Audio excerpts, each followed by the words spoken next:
Alors donc bienvenue à toutes et à tous. Je suis ravi d'être là ce soir. Je remercie Gaël pour l'invitation. Donc j'interviens ce soir pour ILO Formation pour parler de la formation Dynamo CoPro, formation que j'anime depuis quelques années.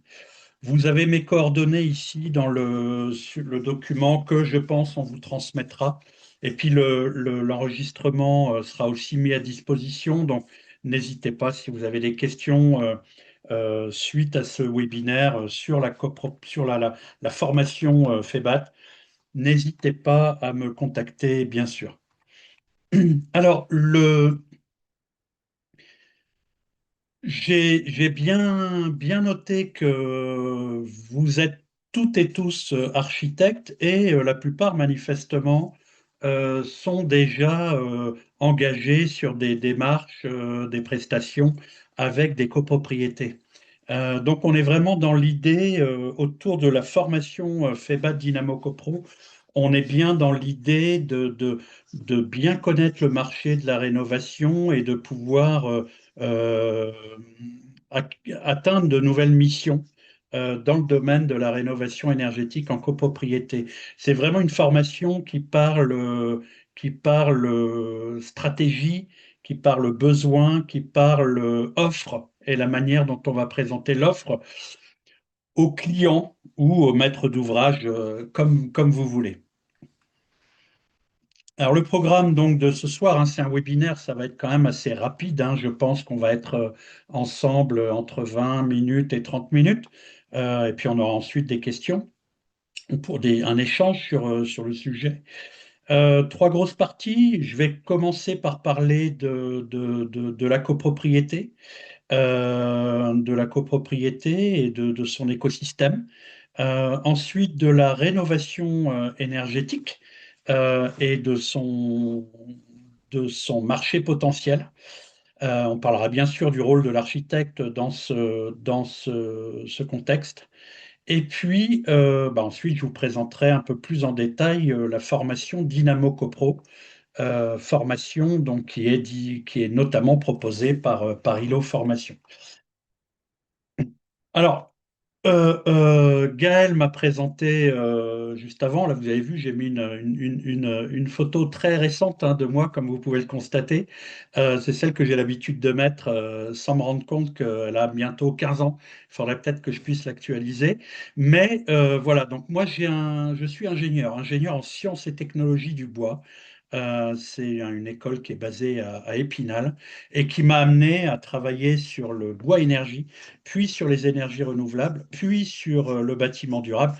Pendant 30 ans, j'ai géré des bureaux d'ingénierie thermique fluide sur toute la partie est de la France, au sein desquels on a notamment beaucoup travaillé sur la qualité environnementale des bâtiments. Donc en études, bien sûr, en maîtrise d'œuvre, en assistance à maîtrise d'ouvrage technique et juridique.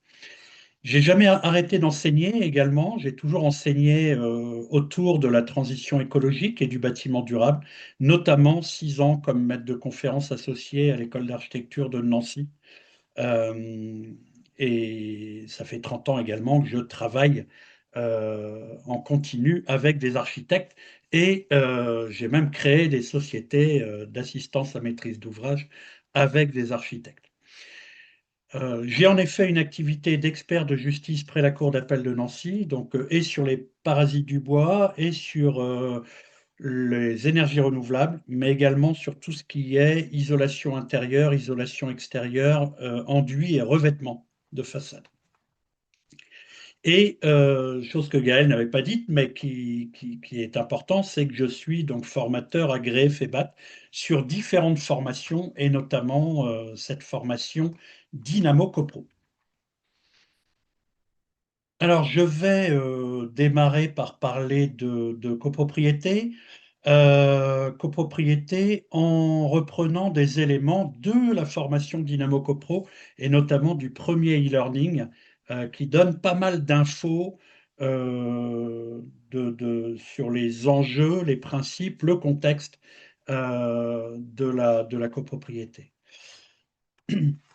Alors, combien de logements en copropriété? En France, on avait au 1er janvier 2024 38,2 millions de logements. Sur ces 38,2 millions de logements, 45% sont des logements collectifs et 28% sont des logements en copropriété. C'est-à-dire qu'à peu près 3 logements sur 10 en France sont des logements de copropriété. Ça représente plus de 10 millions de logements et ça augmente. Hein, on est à 28% aujourd'hui, on était à 20% il y a 30 ans. La taille des copropriétés, on voit qu'on a 47% d'immeubles en copropriété qui sont composés de moins de 10 lots principaux. Donc on a majoritairement, enfin à moitié des copropriétés de petite taille. 42%, 11 à 49 lots, et plus de 50 lots, c'est seulement 11% des logements en copropriété. Et puis à noter, hein, dans les immeubles collectifs, près d'un tiers des ménages sont propriétaires et donc sont propriétaires occupants. Les types de syndics en copropriété, eh ben, on voit que plus les syndics plus les copropriétés ont un nombre de lots important, plus elles feront appel à un syndic. 80% des grandes copropriétés ont recours à un syndic professionnel. Par contre, dans les petites copropriétés, on voit qu'il y a des copropriétés qui n'ont pas de syndic. Et dans les 10 lots ou moins, on voit qu'on est quasiment à la moitié des copropriétés qui n'ont pas de syndic. 35% des copropriétés n'ont pas de syndic, ce qui est quand même très problématique. Les types de chauffage, eh ben également, on se rend compte que on n'a que 17% des copropriétés qui ont un chauffage collectif. Euh, Majoritairement, en copropriété, on a du chauffage individuel. Et on voit les 10 lots principaux au moins, on a 80% des copropriétés qui sont en chauffage individuel. Tout ça, bien sûr, a un lien, une importance quand on parlera lors de la formation de rénovation énergétique, hein, puisque c'est une des préoccupations qu'on peut avoir. Est-ce qu'on peut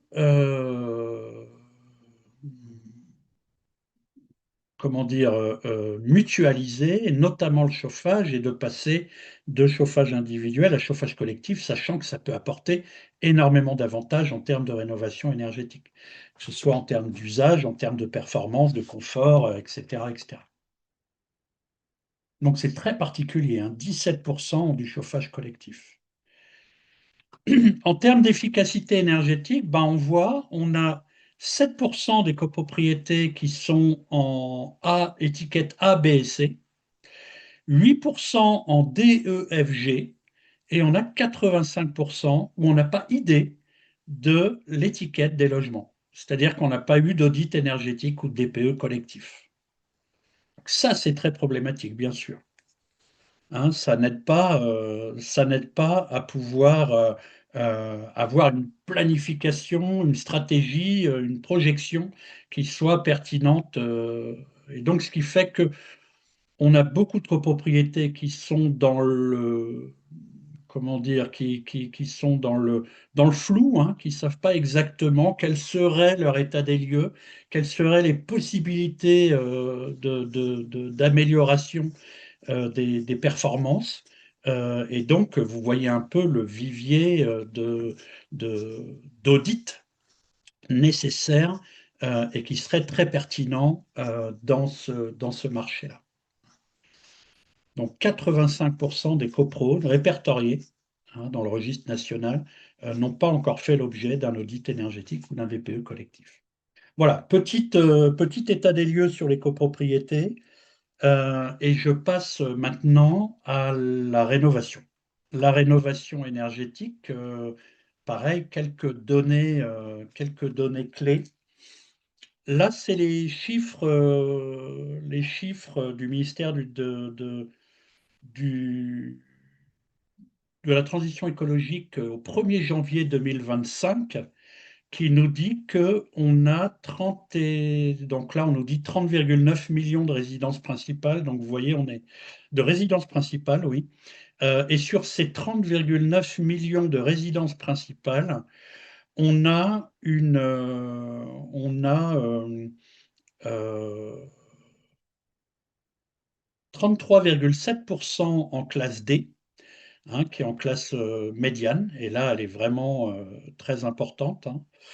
27% en classe C, ce qui est plutôt pas mal. Après 3,3 en classe A, 5,3 en classe B, là c'est très très faible. Hein, on voit que le patrimoine immobilier français est quand même de très mauvaise qualité. Et puis ensuite, 17,8% en E, 7,9% en F, 4,8% en G. C'est, euh, voilà, là c'est également très problématique, hein. Le DEFG fait qu'on est à 51, 5, 60, on est à 65% de bâtiments qui sont au-delà de l'étiquette D. Quand on regarde le taux de passoire énergétique en résidence principale, on a 12,7% de passoires énergétiques. On nous dit ici 3,9 millions de logements. Alors, juste une petite info, ce chiffre-là fait suite à deux choses. Il fait suite à, à la modification du calcul du DPE pour des appartements, des logements de petite surface, où il y avait jusqu'à présent un problème qui était réel, où les appartements de petite taille pouvaient être mal notés pour des raisons de consommation d'eau chaude sanitaire. Et donc, et notamment dans les grandes villes, et notamment à Paris, il y avait énormément de biens qui étaient très mal classés parce que de petite taille et ils étaient pénalisés. Donc ça a été résolu. Ça a amélioré les étiquettes de certains bâtiments, de certains logements, et donc ça a diminué le taux de passoire énergétique. Par contre, quelque chose d'un peu de très récent, hein, qui date de quelques mois et qui là a eu un impact très fort, et on a pu parler d'un coup de baguette magique, hein, c'est le fait d'avoir modifié le coefficient de conversion de l'électricité entre l'énergie finale et l'énergie primaire. Vous savez peut-être, mais ça c'est des choses, si vous faites la formation Dynamo CoPro, on en reparlera, bien évidemment. Ce taux était de 2,58 dans la RE 2020. Il est passé à 2,3 dans la RT 2012. Il est passé à 2,3 dans la RE 2020 et il est passé à 1,9 il y a quelques mois sur décision de l'État. C'est-à-dire que coefficient de conversion, c'est-à-dire que vous prenez votre facture d'électricité et vous multipliez la consommation d'électricité par ce facteur-là pour avoir l'impact, la quantité d'énergie primaire, celle qui va être prise en compte pour le calcul du DPE. Donc, à partir du moment où on passe de 2,58 à 1,9, eh ben,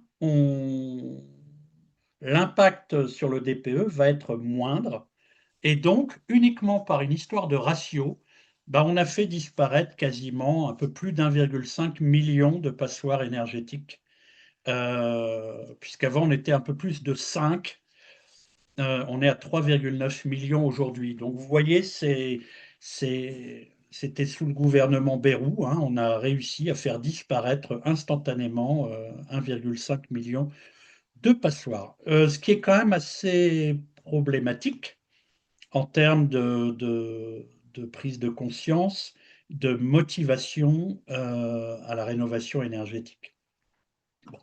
Mais euh, en tout cas, pour le client, c'est la même chose, hein. Qu'il soit classé ou non comme passoire énergétique, il pourra peut-être plus ou moins bien vendre son bien, mais dans tous les cas, celui qui y habite payera toujours le même prix, avec en plus l'augmentation du prix de l'énergie. Chaque année, ces 30 dernières années, on avait une augmentation du prix de l'énergie entre 4 et 7%. Aujourd'hui, on est à 13% pour l'électricité et 18% pour le gaz. hein.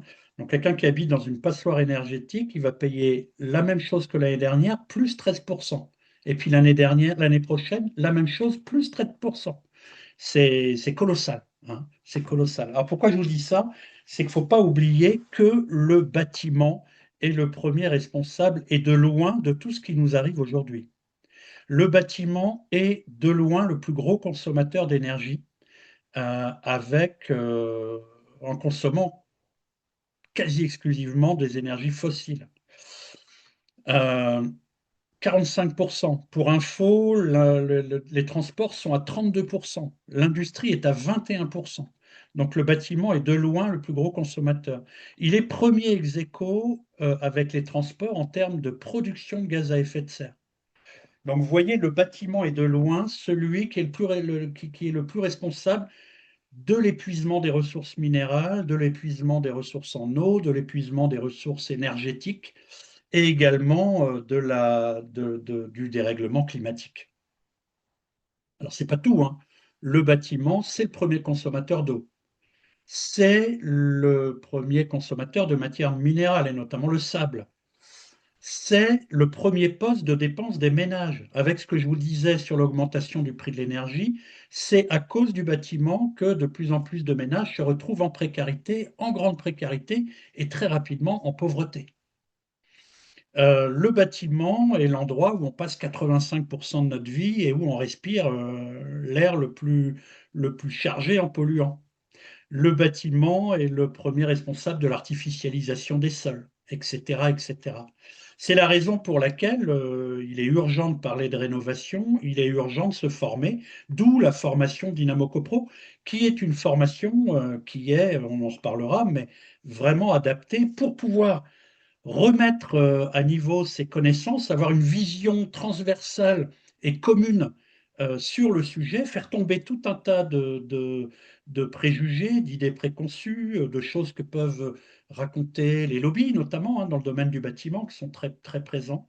Mais c'est aussi une occasion d'actualiser ses connaissances, hein, de consolider, mais également d'actualiser ses connaissances.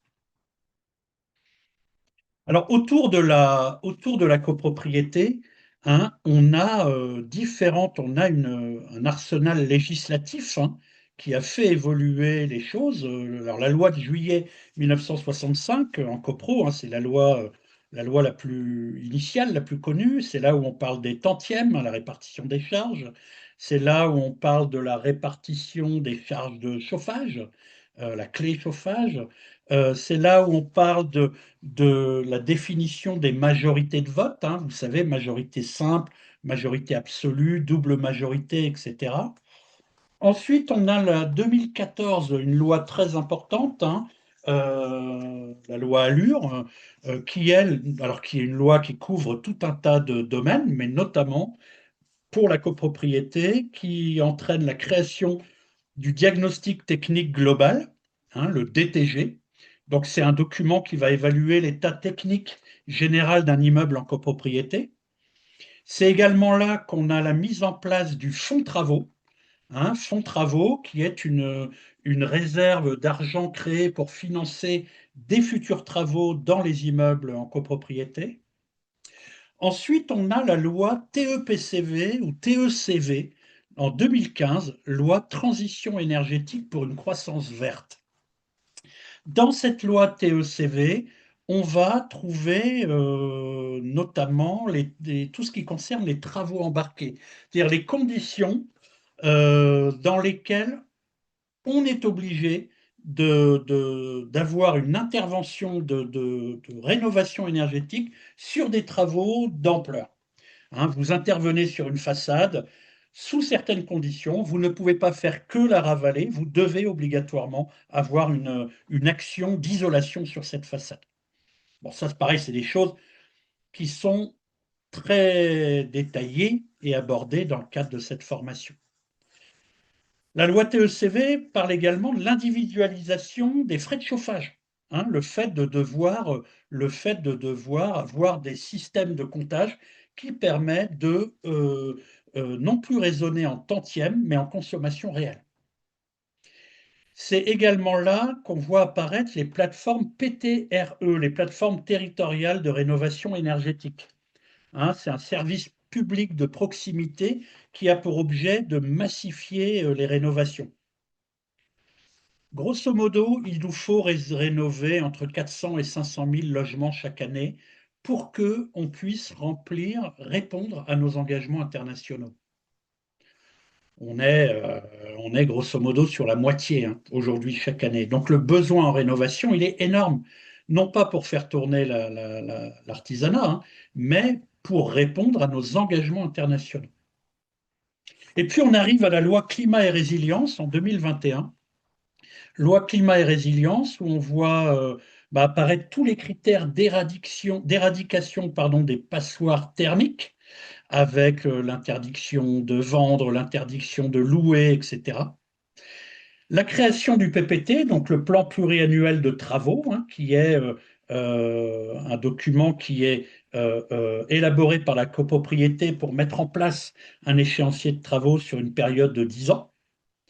On voit apparaître également la notion de surplomb et le droit de surplomb, c'est-à-dire la possibilité, dans certaines conditions, de pouvoir isoler par l'extérieur, même si cette isolation donne sur le terrain d'un voisin.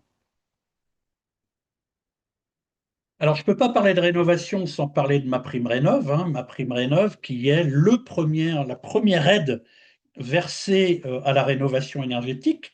Alors, il y en a d'autres, hein, par exemple les CE, hein, les certificats d'économie d'énergie. Là, si je regarde donc les chiffres à septembre 2025, donc très très récent, on a donc là c'est les chiffres cumulés depuis le départ, hein, depuis 2020. On a au total, sur ces 5 dernières années, 2,7 millions de logements qui ont été rénovés, 16 milliards d'euros d'aides accordées, avec ma prime rénov', hein, il y a d'autres aides hein, également. 42 milliards d'euros de travaux générés en rénovation d'ampleur, hein, c'est-à-dire rénovation globale. On a 416 704 logements rénovés, dont 143 121 en copropriété. 143 121 en copropriété. Rénovation d'ampleur, 416 704. Rénovation par geste, c'est-à-dire un seul geste. Je remplace une fenêtre, je fais l'isolation par l'intérieur de ma maison. 2 300 000 logements rénovés. Hein, 2 300 000 par geste, 416 000 en ampleur. On voit le décalage, mais par contre, le marché de la rénovation d'ampleur progresse fortement. Le marché de la rénovation par geste stagne. C'est notamment dans le marché de la rénovation par geste qu'on voit l'ensemble des escroqueries dont on parle souvent quand on parle de rénovation énergétique, avec des travaux ni fait ni à faire, non conformes aux règles de l'art, qui ont été survendus, etc., etc.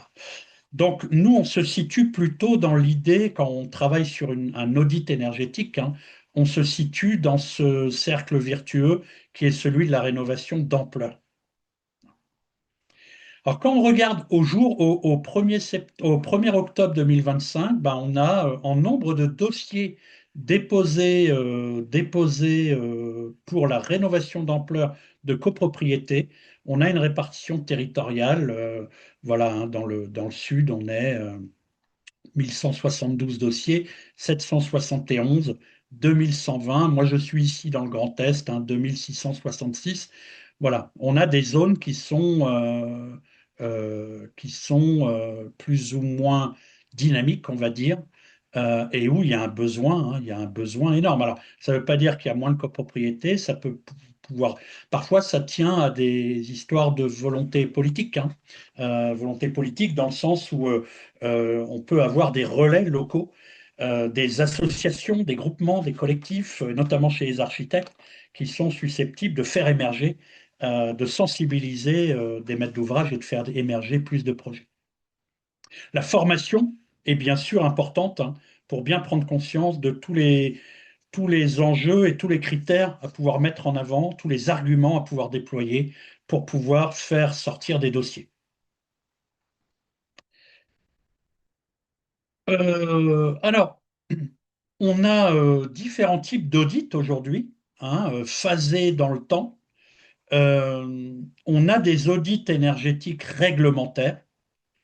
Donc, il y a un audit énergétique réglementaire en 2023 pour les F et G, en 2024 pour les E et en 2025 pour les non, pardon, en 2025 pour les E et en 2034 pour les D, pour les classes D, hein.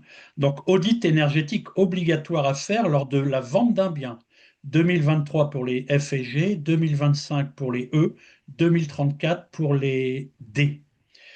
Euh, et puis, on a également 2023 pour les copropriétés de plus de 200 lots, PPT et DPE collectif à faire un an plus tard.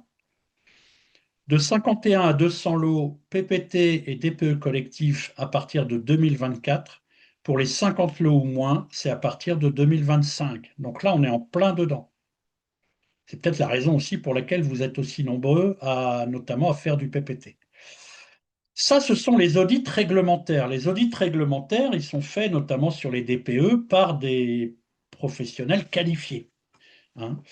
Nous, ce qui nous intéresse dans le cadre de cette formation, c'est principalement les audits énergétiques incitatifs, notamment les audits qui permettent aux clients de pouvoir toucher les aides financières à la rénovation.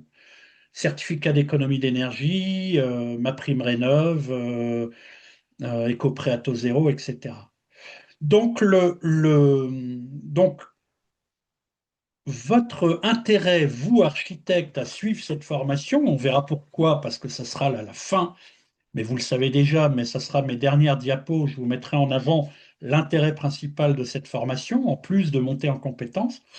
Vous, on est vraiment dans cette idée d'audit énergétique incitatif. C'est vraiment une démarche d'assistance à maîtrise d'ouvrage où on est là pour faire un audit énergétique, pour pouvoir faire un état des lieux, modéliser le bâtiment, simuler différentes solutions, les comparer au niveau technique, économique, financier, réglementaire, etc.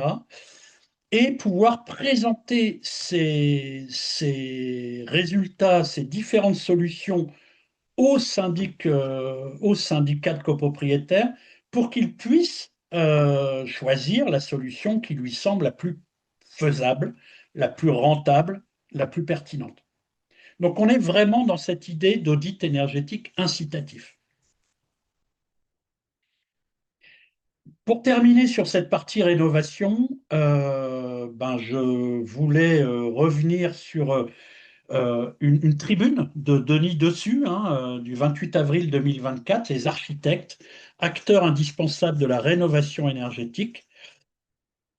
Je le cite, hein, faire appel à un architecte qui maîtrise toutes les données du projet, c'est s'associer les compétences de l'intervenant capable de faire les propositions d'aménagement pertinentes, de trouver des solutions techniques cohérentes, d'organiser la passation des marchés d'entreprise, puis d'organiser et vérifier la bonne exécution des travaux. Voilà. Je n'ai pas besoin de vous en dire plus. Vous connaissez tous l'importance de recourir à un architecte qui a une vision sur le sujet qui va être beaucoup plus large, qui peut être technique, qui peut être social, qui peut être économique, qui peut être administrative, etc. Donc, on est dans ce cadre-là. Et on pourrait très bien dire, oui, bon, c'est bien gentil, mais personne ne fait appel à des architectes. Il se trouve qu'il y a une enquête, l'enquête Trémy, qui a été réalisée en 2019, qui a été restituée en 2023 ou 4 sur la typologie des ménages ayant réalisé des travaux de rénovation énergétique.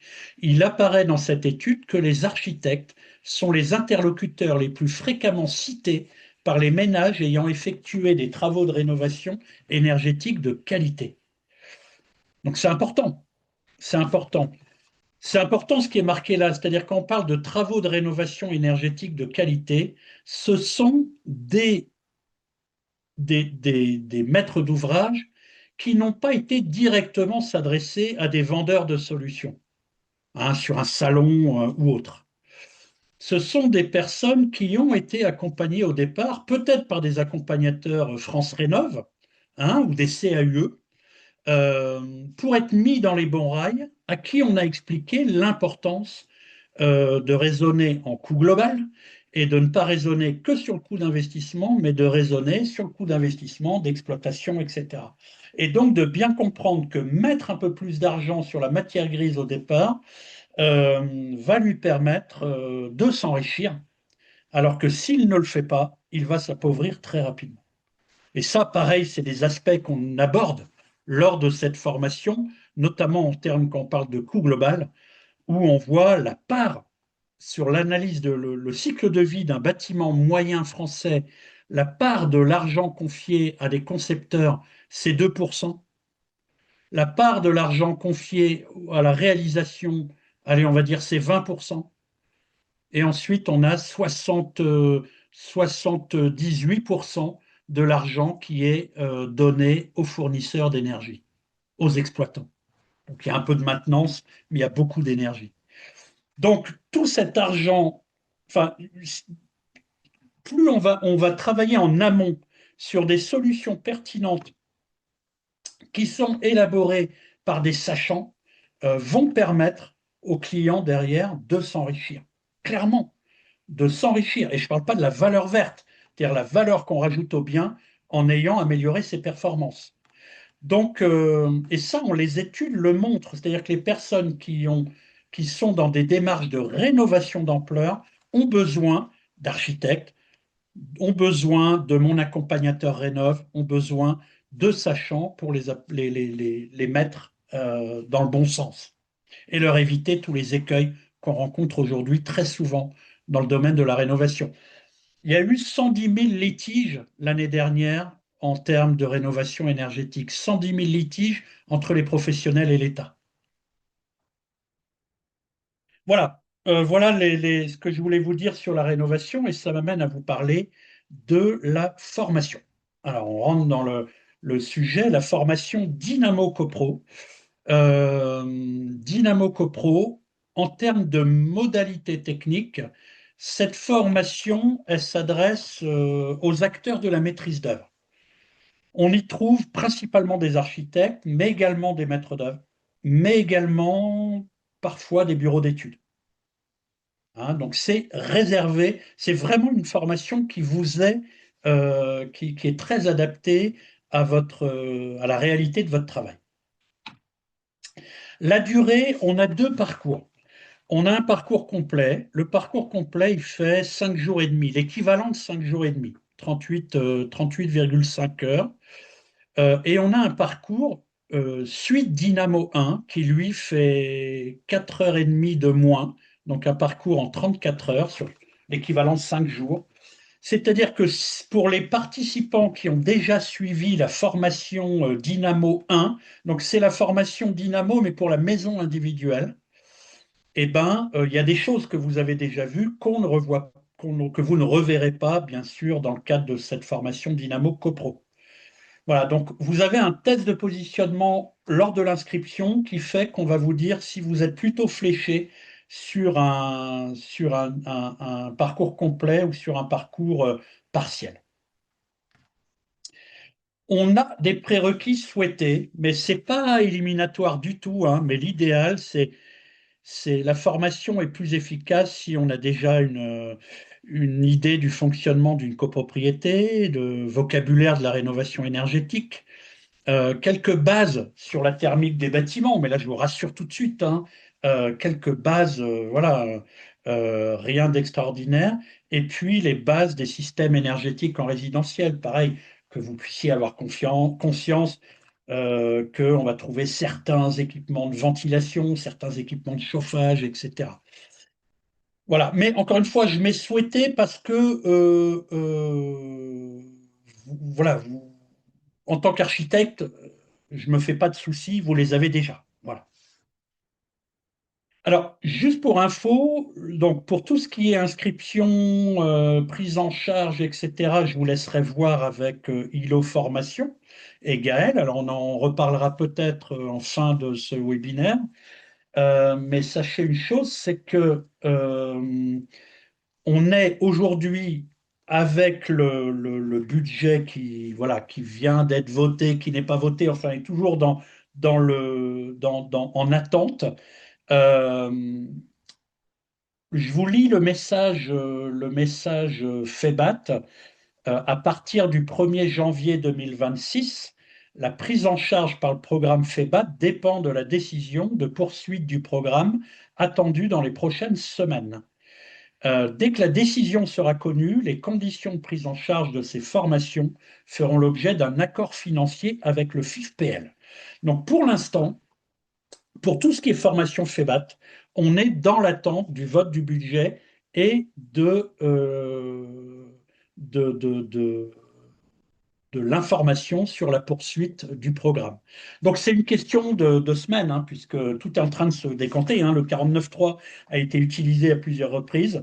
Donc on sait qu'on va vers des... Voilà, et on nous a prévenu d'ailleurs que dès que c'était fait, le guichet ANA pour les aides MaPrimeRénov' allait être ouvert et voilà, relancé. Donc il n'y a pas de crainte à avoir par rapport à ça, mais soyez pas surpris si vous voulez vous inscrire tout de suite. Il y a peut-être, ça faudra voir avec Gaël peut-être tout à l'heure, il y a peut-être un temps de latence, le temps que ce programme soit officiellement poursuivi. Alors, le déroulé de cette formation, le voilà. C'est-à-dire qu'on a une formation qui va faire alterner des classes virtuelles. Donc, classes virtuelles, on est en synchrone mais à distance, des e-learning. Donc là, c'est de la formation asynchrone, c'est-à-dire que vous y avez accès sur votre téléphone, votre tablette, votre ordinateur, quand vous voulez, en asynchrone. Et puis des séquences en présentiel, où là, on est physiquement ensemble pendant 2 jours à la fin de la formation. Et vous voyez, on alterne. Donc, on démarre par une visio de démarrage. Ensuite, vous avez un premier e-learning de 2 heures. Donc, vous avez des capsules à réaliser quand vous voulez, comme vous voulez, avant la première classe virtuelle, où là, on a une première classe virtuelle, découvrir l'écosystème de la copropriété de 2 heures et demie. Un deuxième e-learning, donc c'est des e-learning assez courts, hein, 2 heures, 2 heures et demie, c'est très supportable, hein. C'est ça qui est bien dans cette formation, c'est que non seulement c'est soutenu, parce qu'il y a du contenu, et je peux vous dire que les architectes qui l'ont suivi en sont très satisfaits, mais ça reste quand même assez court, ce qui permet, parce qu'on a besoin de ces e-learning-là pour animer derrière les classes virtuelles et les classes en présentiel. Donc il faut tenir le rythme, mais c'est très facile à tenir. Et puis surtout, les plateformes pour le suivre sont très, très, très, très efficaces, très performantes. Donc là, vous êtes bien accompagné à ce niveau-là.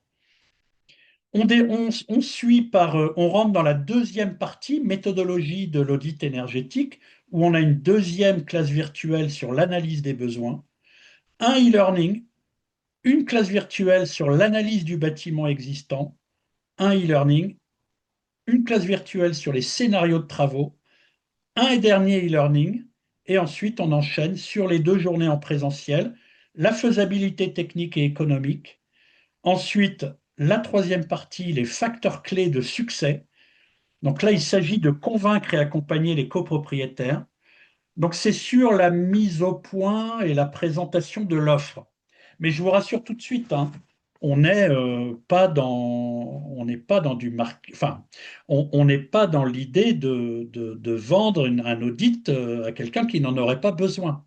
Hein, l'idée, c'est quand on sait que l'audit est un outil qui peut permettre d'apporter des solutions aux clients, eh ben, l'audit va de pair avec le rapport et avec la présentation du rapport. Donc il y a tout un travail de communication, d'argumentation qui doit être mis en œuvre pour que cet audit soit correctement accueilli, compris et validé.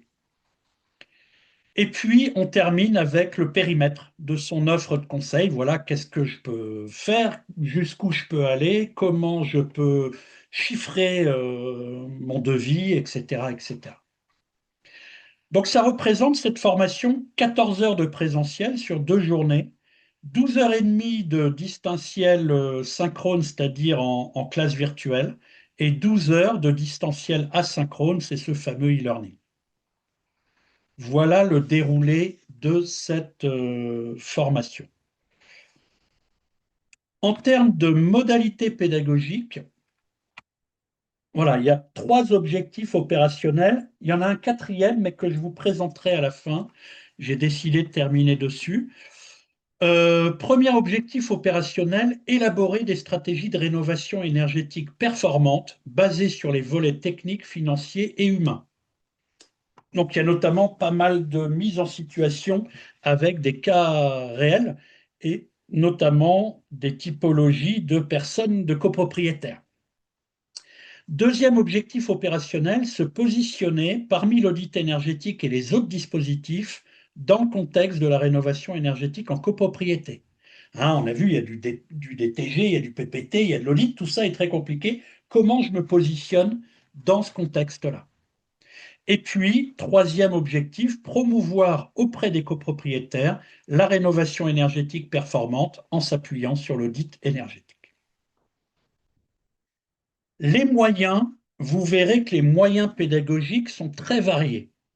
Moi, je prends énormément de plaisir à animer cette formation parce que on est, comment dire, il n'y a pas de lassitude possible. J'ai des choses à vous présenter. On a des études de cas qu'on fait ensemble. Il y a des quiz, il y a des débats, il y a des exercices qu'on va faire en groupe ou individuel. Il y a de la créativité, enfin de la créativité, de la recherche de solutions. Il y a des jeux de rôle, etc., etc. C'est une formation extrêmement dynamique. L'évaluation, comme je vous disais tout à l'heure, il y a un test de positionnement à l'inscription qui permet de déterminer le parcours qui va vous convenir. À la fin de chaque e-learning, vous avez un QCM d'évaluation et sur la plateforme, pour pouvoir passer au, au module suivant, il faut avoir 80% de bonnes réponses à ce QCM. Donc vous avez un cours et ensuite un QCM d'évaluation des connaissances. Il vous faut 80% pour aller au module suivant. Tant que vous n'avez pas 80%, vous pouvez refaire le QCM. Et puis, il y a une auto-évaluation en fin de formation. Voilà. Le contenu de cette formation, bon, je vais essayer d'aller quand même assez rapidement. Assez rapidement. Encore une fois, vous aurez le document. Étape numéro 1, découvrir l'écosystème de la copro. Donc, c'est du e-learning et du distanciel. Donc, quels sont les principes constructifs? Quelles sont les obligations réglementaires? On parle de loi climat et résilience qui a apporté pas mal de choses sur la gestion des copropriétés. Et on parle également des acteurs de la copropriété, sachant qu'il y en a beaucoup. Quelles sont leurs missions, leurs attentes, leurs contraintes? Étape numéro 2, s'approprier la méthodologie de l'audit énergétique. Donc là, on rentre dans des notions qui peuvent être assez techniques. Donc c'est sur le distanciel et le présentiel. On va parler de confort. Alors on est sur de la rénovation énergétique, hein, donc on va parler de confort hygrothermique et de confort acoustique. Bien sûr, on n'ira pas plus loin dans la notion de confort, même si oralement on peut en discuter et même si c'est important, mais dans le cadre de cette formation, déjà bien gérer le confort hygrothermique et le confort acoustique. On va parler de QAI, hein, de qualité de l'air intérieur. On va parler d'analyse, analyse du bâtiment, donc la partie diagnostic, relevé, constatation, analyse des besoins également. Donc on a également toute l'étude comportementale. On va parler de scénario de travaux et on va parler de faisabilité technique et économique. On va jusqu'à élaborer une stratégie de rénovation sur un cas donné et le remplissage d'un tableur économique qui nous permet de caractériser précisément l'investissement, l'exploitation, les aides, la rentabilité, le budget prévisionnel, etc. Vous verrez, c'est une partie qui est toujours très appréciée. Étape numéro 3, convaincre et accompagner les copropriétaires. Donc là, c'est en présentiel. On va, comme je vous le disais, développer des arguments pour la réalisation d'un audit, essayer de comprendre comment mobiliser les copropriétaires et comment pouvoir engager les travaux et donc voir, prévoir la suite de l'audit, hein, le passage de l'audit, voire à certaines études et voire à de la maîtrise d'œuvre derrière. Et enfin, étape numéro 4, définir le périmètre de l'offre de conseil. Donc, quelle est la posture de l'auditeur énergétique? Il y a une posture particulière à avoir pour pouvoir, pour pouvoir euh, euh, comment dire, euh, pour pouvoir valoriser le travail qui a été effectué dans le cadre de l'audit. Dernier point, ce que j'appelle la reconnaissance. Il y a une reconnaissance derrière cette formation-là. Ça a un lien avec, bon, vous me voyez venir depuis le début à 10 km. Ça vient de ce fameux décret du 30 mai 2018 relatif aux conditions de qualification des auditeurs réalisant l'audit énergétique. Alors, c'est un décret 2018, mais qui a été modifié en 2021. En 2021, puisqu'on n'est plus dans le crédit d'impôt pour la transition énergétique, le CITE. Hein, on est passé d'un crédit d'impôt à une aide. Euh, donc, euh, donc, il y a deux articles importants dans ce décret. Le premier, c'est l'article 1, modifié donc le 25 juin 2024, qui nous disent, alors j'ai expurgé hein, entre crochets les trois petits points, c'est des parties que j'ai mis de côté pour que ce soit plus lisible. Les personnes physiques propriétaires peuvent bénéficier de la prime prévue au titre de la réalisation d'un audit énergétique remplissant les conditions suivantes. Donc on parle de ma prime rénov hein, quand on parle de prime. L'audit doit porter sur un bâtiment à usage principal d'habitation en copropriété. Il doit être réalisé par un auditeur, c'est-à-dire le prestataire qui réalise l'audit énergétique. Cet auditeur doit remplir les conditions suivantes. Soit c'est le titulaire d'un signe de qualité qui répond à un référentiel d'exigence de moyens et de compétences. Donc, par exemple, un bureau d'études thermiques qui aurait une qualification OPQI-BI sur l'audit énergétique en copropriété. Donc voilà, il doit être qualifié et avoir été formé sur le sujet. Soit, et c'est le décret qui le dit, ça peut être une personne physique titulaire de la qualité d'architecte, alors au sens de l'article 2 de la loi de 77, et avoir accompli une formation dont les objectifs sont définis dans l'annexe 3 du présent décret. Petit c, ça peut être également une société d'architecture dont au moins un des architectes associés a accompli une formation. Nanana. Donc vous voyez que ce décret de 2018 nous dit que peuvent faire les audits énergétiques les architectes et les sociétés d'architecture qui ont accompli une formation qui répondent aux critères de l'annexe 3 qu'on va aller voir tout de suite. Juste petite parenthèse, article 2 et article 12 de la loi sur l'architecture, hein, de 77, en fait, pour pouvoir être auditeur énergétique, les architectes doivent avoir suivi une formation, mais doivent également être inscrits à l'ordre. Voilà.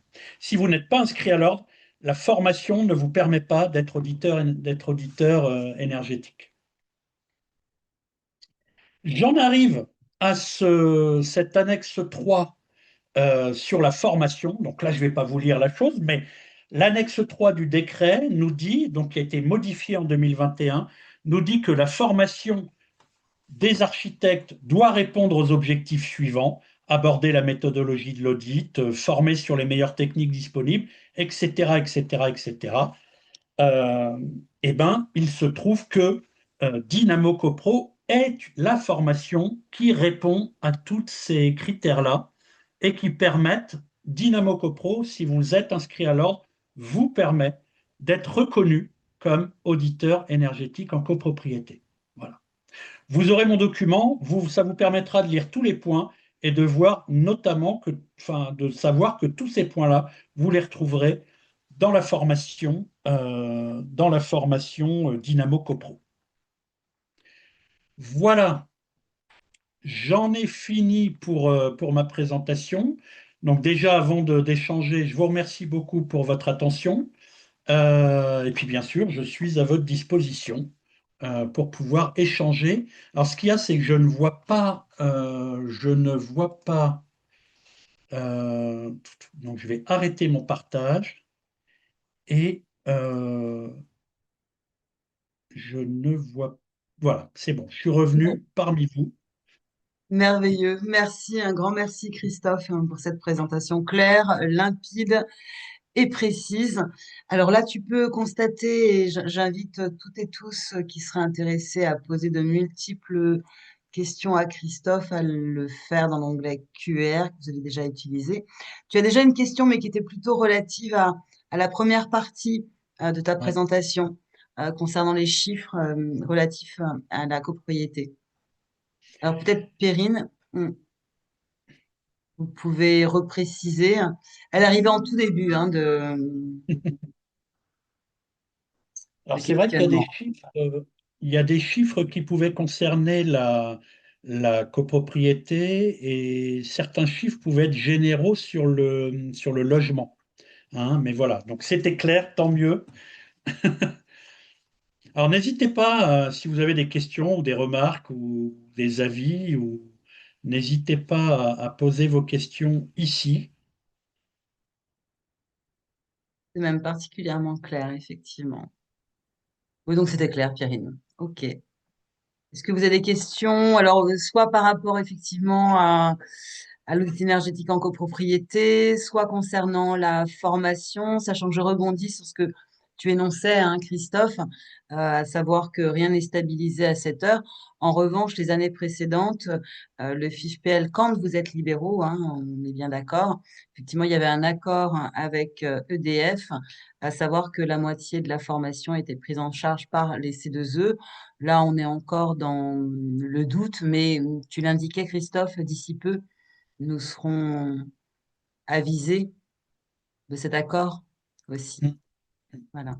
Sachant que cet accord, en fait, couvrait même sur une même année la prise en charge de Dynamo 1, donc qui concerne les maisons individuelles, comme Christophe Huon l'a indiqué, mais aussi Dynamo CoPro. Donc, sur une même année, en fait, les C2E fonctionnaient.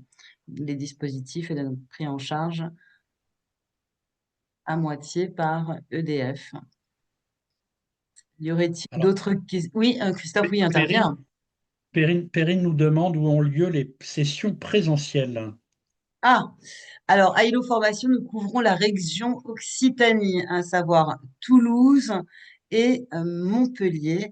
Et nous intervenons aussi à Marseille, puisque le CROA-PACA nous fait confiance, bien sûr, dans le cadre de ce dispositif. Mais nous n'allons pas, alors, on pouvait aller avant à Strasbourg, mais ce n'est plus le cas. Mais d'autres questions, Christophe? Alors, quid de la concurrence qui ne manque pas d'agir sur ce terrain?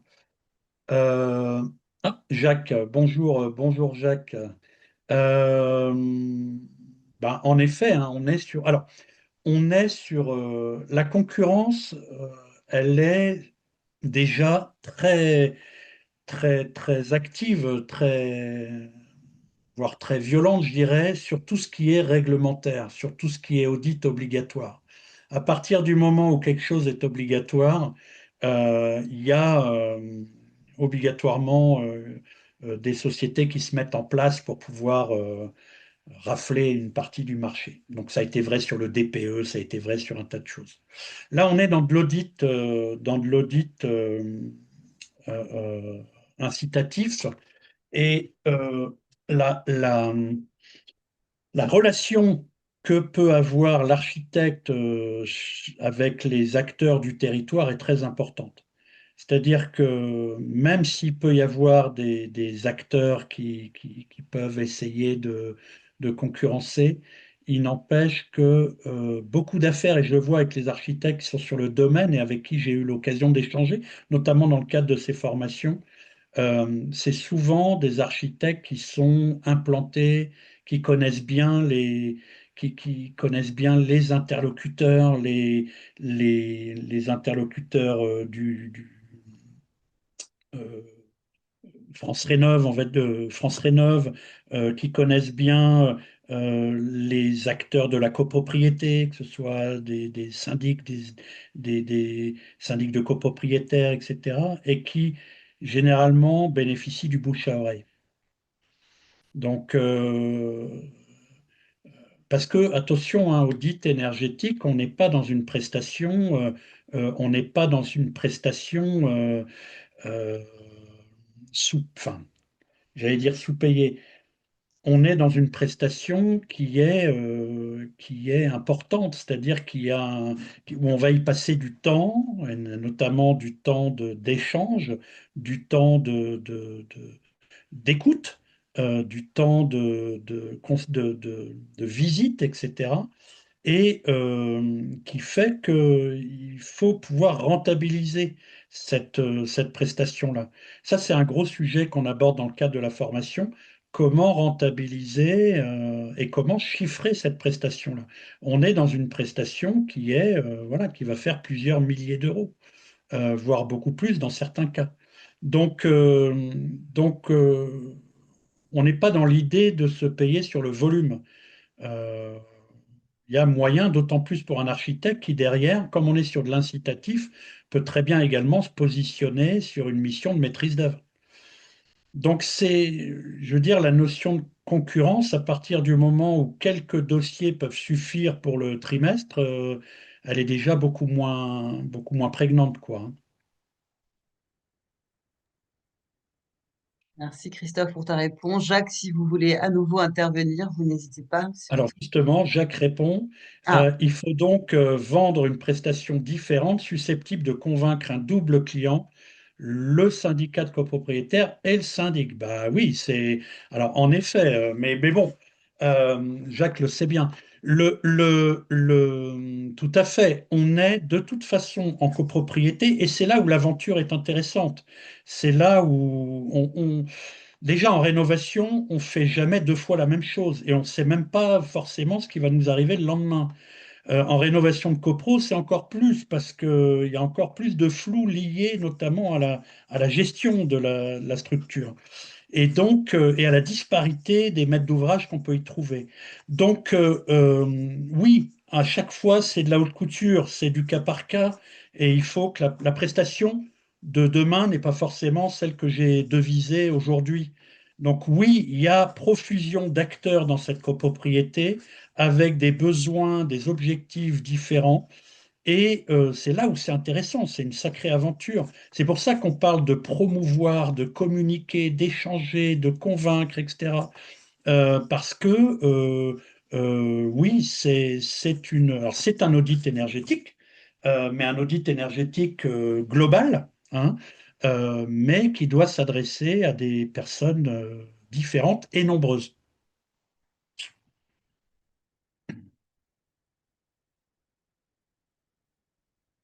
Alors, y a-t-il des outils informatiques particuliers, voire obligatoires à apprendre et à maîtriser pour réaliser les audits? Il n'y a pas d'outils informatiques obligatoires, encore une fois, puisqu'on n'est pas sur de l'audit réglementaire. Ça serait réglementaire, il y aurait des moteurs de calcul obligatoires à utiliser. Là, on est libre d'utiliser des outils. Dans le cadre de cette formation, je vous présenterai un panel de logiciels qui peuvent être utilisés par les architectes pour pouvoir faire ce type d'études thermiques. Après, ça c'est un sujet très important. On voit vite quand même, quand on est architecte, qu'on a des limites sur le calcul thermique, sur la modélisation énergétique du bâtiment. Et c'est pas forcément dans l'audit global à réaliser, c'est pas forcément la partie qui passionne ou qui intéresse le plus les architectes. Et donc très souvent, c'est plus par le biais de partenariats avec des bureaux d'études spécialisés que des audits comme ça peuvent se réaliser. Attention, hein, on est dans une modélisation qui est quand même assez poussée du bâtiment pour pouvoir être au plus proche de la réalité et des solutions qui puissent être les plus pertinentes et les plus performantes possibles. Donc tout ça en lien bien sûr avec le planning, le budget, le PLU, etc., etc. Donc on parlera outils. Je vous montrerai quelques outils. On peut même, mais on n'a pas le temps dans le cadre de cette formation, passer un peu de temps sur l'utilisation d'un outil. Mais voilà, vous verrez que c'est pas forcément là où vous avez le plus à déployer vos compétences. Après, bien sûr, et moi je donne des liens et je donne des outils qui permettent quand même à l'architecte de faire quelques calculs de base qui lui permettent d'avoir une vision assez précise du sujet, notamment sur l'aspect thermique, sur l'aspect hygrométrique, etc.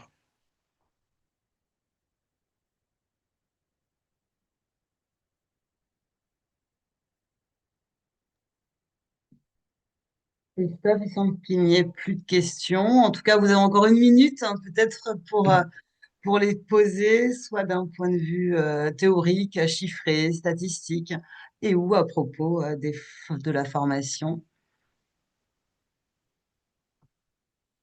Regarde. Ah, mm, Il y a un point que je veux oui. soulever.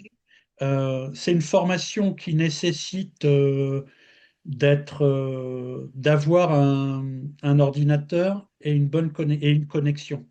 Je dis ça parce que ça peut m'arriver d'avoir des architectes n'ont pas forcément une connexion extraordinaire ou sont très peu à l'aise avec des outils numériques. Parce qu'on utilise, hein, moi dans cette formation, j'utilise par exemple une plateforme qui s'appelle Klaxoon. C'est un tableau blanc infini. On travaille tous ensemble à distance sur le même tableau blanc.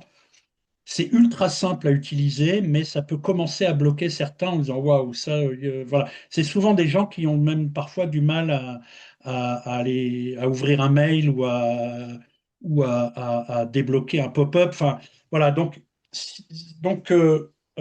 c'est pas, ça vous empêche pas de participer, mais si c'est le cas, dès le début, il faut pas hésiter à m'appeler et qu'on puisse, avant le démarrage des sessions, voilà, être à l'aise avec ces quelques outils-là. Je préfère le dire.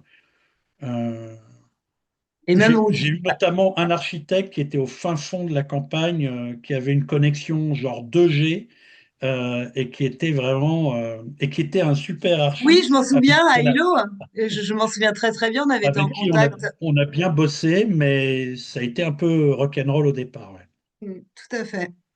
Oui, à Hilo Formation, il y a aussi l'assistance technique, je me souviens très très bien. Mm, Oui, mm, oui. Alors ça, pour le absolument. coup, ça, je peux vous garantir qu'à ILO Formation, on n'est pas laissé à l'abandon. Il y a un super encadrement de l'équipe technique. Ouais. Mm, tout à fait. Oui, oui, je me souviens bien. Écoute, Christophe, selon moi, il n'y a plus aucune question.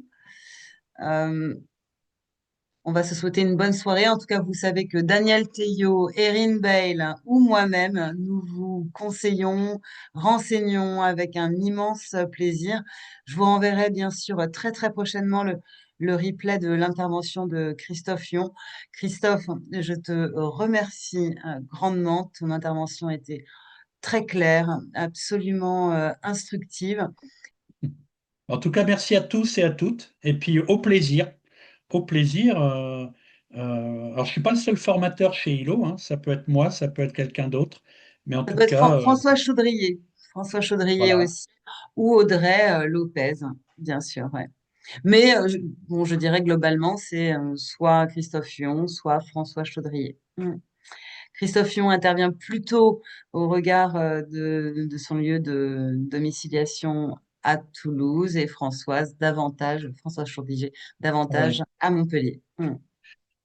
Je profite aussi de l'occasion. Parce que là, pour le coup, j'en suis l'auteur et le formateur. On a dans le catalogue une formation que j'ai proposée cette année sur la construction biosourcée et la mérule. Je tenais à vous le dire. J'ai en expertise judiciaire des cas donc de parasites du bois et notamment de mérules, et j'ai monté une formation spécifique sur le risque de mérules lié à la construction biosourcée. Voilà.